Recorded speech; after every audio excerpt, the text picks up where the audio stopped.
What you're about to hear is a true story in every detail that happened exactly as it will be told. The murder of Nanou shocked everyone. But who was behind this crime and why? Betrayal, revenge, and dark secrets are now intertwined, and the final part will reveal the truth behind Nanou's death and who truly paid the price in this war between the gangs. Nanou's brothers decided to return to Europe to search for information about their brother's killer. They went to Spain. Before his death, Nanou had been telling them about many people in the organized crime world, keeping them informed of everything, while making sure they stayed away from direct involvement in criminal activities. During their search, they contacted Stoichkov's driver, a Moroccan from the north, and told him they were Nanou's brothers, pleading with him to reveal the identity of their brother's killer. He told them he did not know who had killed him. One of Nanou's brothers, in clear recklessness, said to the driver a sentence that made him furious. "You recovered the hashish, so why was he killed?" The driver understood that the brothers were directly accusing Stoichkov of killing their brother. He became angry and warned them that their lives would be in danger if Stoichkov learned they were accusing him, as he would kill them immediately. He also warned that his own life would be at risk if Stoichkov discovered he had spoken to them about this matter. In an attempt to protect them, or perhaps because he truly had no information, the driver gave them the name of a bar in Granada frequented by two brothers nicknamed Selika, and told them to go there and ask about their brother's killer. He added another serious warning. Hurry before Stoichkov's men reach them. He is planning to kill them. The driver ended his warning firmly. Do not contact me again. Nanou's two brothers decided to continue the search, no matter the cost. They had only one option left, to travel to Granada in the hope of reaching the Selika brothers before Stoichkov's men carried out his orders to kill them. They were racing against time. Once they arrived in Granada, they began frequenting the bar that Stoichkov's driver had told them about. They asked the bartender and the customers repeatedly about the brothers, but without success. It seemed as if they had vanished from the place. But suddenly, a glimmer of hope appeared when a Moroccan bartender told them that the brothers had not come to the bar for days. He gave them a valuable piece of information. They had a third brother living in the same city, far from the world of crime. He was a simple man with a family, but he had a very strong bond with his brothers. The bartender gave them his address, and Nanou's brothers decided to visit him immediately. On the other side of the Mediterranean, the case of Nanou's murder was still stagnant. The file remained open, but without any real breakthrough. However, the General Directorate for Territorial Surveillance, Morocco's domestic intelligence service, was pursuing other leads. This agency, which recruits individuals from all layers of society, from businessmen and major traders to street cigarette vendors, had eyes everywhere. The intelligence services obtained intriguing information. A convoy of hashish had been attacked, its load stolen, and two people had been severely beaten. The information did not only confirm the incident, but also identified the two victims, Al-Ayashi and his driver. They were quickly arrested, while the bruises were still visible on their bodies. The investigators decided to interrogate them separately in order to compare their statements. From the first moment, they noticed major contradictions between the two versions. Al-Ayashi, although a rural man who had never set foot in a school, showed unexpected cunning and shrewdness. He answered cautiously with very brief replies, shaped by years of smuggling that had forged a strong, steel-like personality. So the investigators shifted their focus to the driver, a young man whose only task was to drive one of the convoy's vehicles. He was nervous, frightened, his looks betraying him. The investigators decided to play the game of the bad cop and good cop. The bad cop entered first, shouted in his face, and threatened him with long years in prison with hardened criminals if he continued his silence. The young man seemed on the verge of collapse. Then the bad cop left, and the good cop came in. He sat beside him with a smile, offered him food, water, and cigarettes, and spoke kindly. He asked the same questions, but in different ways, showing clear sympathy. The plan worked. The driver broke down and confessed everything. He said he worked only for Alayashi and did not know who Alayashi dealt with. He gave them the identities of the other men who had been attacked and robbed of their hashish that night. When Alayashi was confronted with his driver's words, he had no escape. He listened to the confessions retold in front of him and realized the game was over. He had no choice but to admit the truth. He was working for Tahra. The name Tahra appeared for the second time on the investigator's table.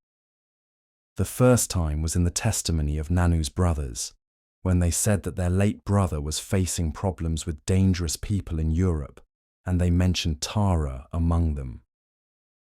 The second time came through the confessions of Alayashi and his driver. Only then did the Moroccan authorities begin to see the threads intertwine. Perhaps the case of Nanou's murder was linked to the case of the hashish convoy that had been ambushed. That discovery opened a new window in the investigation. The investigators began to consider the possibility that Alayashi had played an indirect role in Nanou's murder. True, on the night Nanou was killed, Alayashi was heavily injured and unable to move, but it remained possible that he had given orders to his men to carry out the crime on his behalf. On this basis, the authorities began investigating all the individuals who had been part of the hashish convoy, after Al-Ayashi's driver revealed their identities. They were interrogated one by one, while the investigators searched for any loophole, any contradiction that might link one of them to the crime scene. But the police forensic laboratories were decisive. The hair samples found on a seat in Nanou's car were compared with the hair of all the suspects. The result was shocking. No match. None of them had been there. Thus, the investigation reached yet another dead end. Nevertheless, they were not released. All those connected to the convoy remained under arrest, awaiting trial on charges of international drug trafficking, while the file of Nanou's murder remained a hanging mystery, waiting for a new breakthrough. In Granada, Spain, after days of painstaking search, Nanou's brothers finally reached the third brother of the Selika siblings. They knocked on the door repeatedly until it opened. He was hesitant and terrified, extremely tense, and wanted to call the police. But they reassured him, telling him all they wanted were some answers about their brother's murder. When they mentioned the name Nanou, he seemed confused, as if hiding something serious. After a few moments of silence, his fear turned into a kind of sympathy and welcome. He sat with them and told them what he knew, that the Selika brothers had been attacked and nearly killed, while in a car with two beautiful Colombian sisters. The sisters were sitting in the back, while the two brothers were in the front, one of them driving. Suddenly, a car appeared beside them, and a man fired at them from the window. Miraculously, they survived, but had to flee to an unknown location and called him to explain what had happened. The third brother said in a trembling voice, lowering his head, "I am afraid for myself and my family.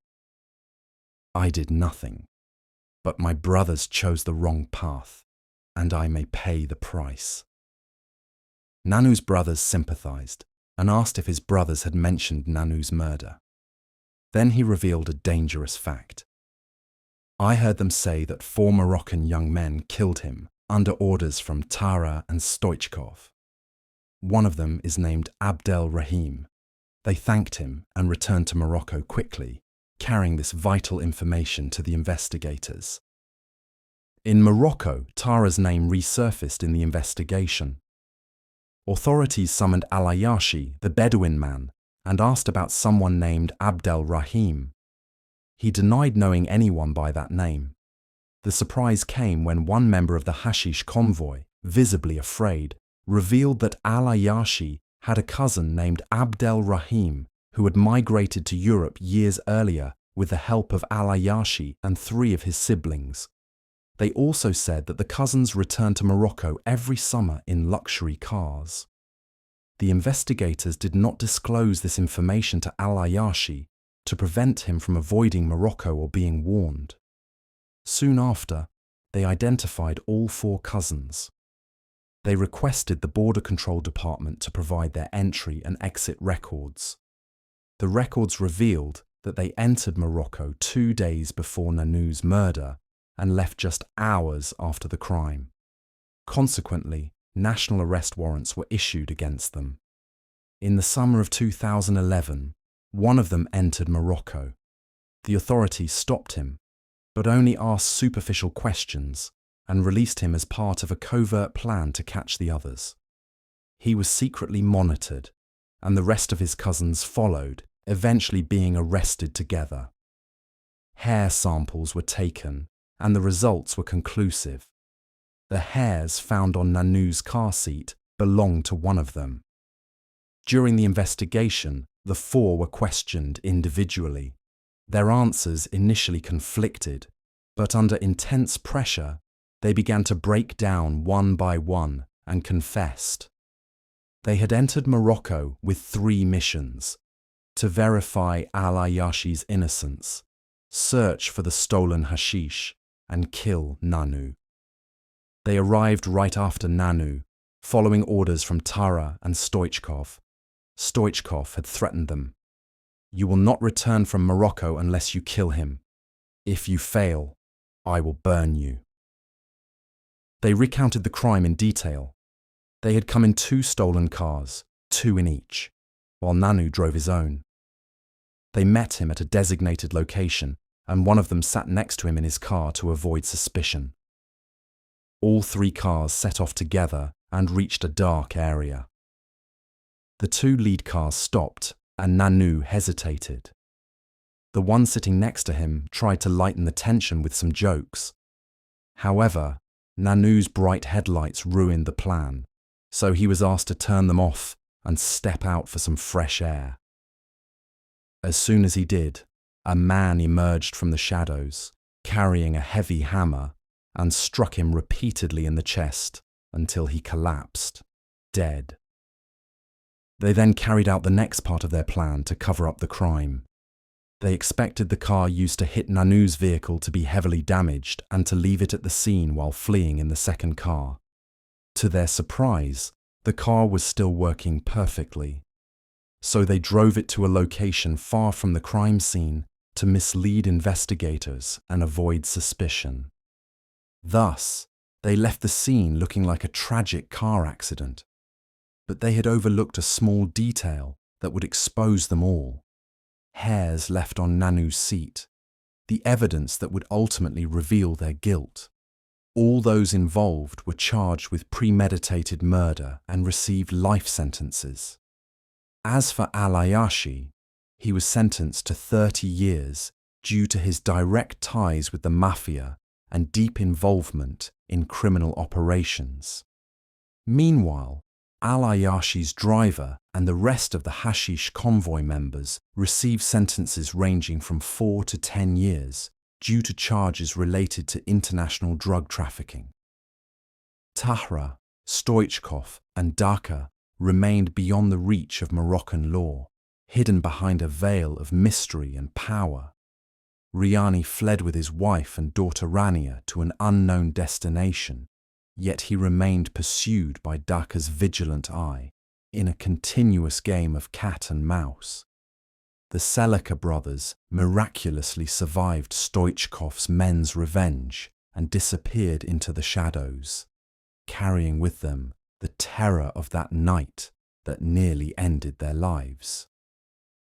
Meanwhile, Nanou's brothers decided to return to Morocco for good, carrying with them memories of their brother and an indelible past.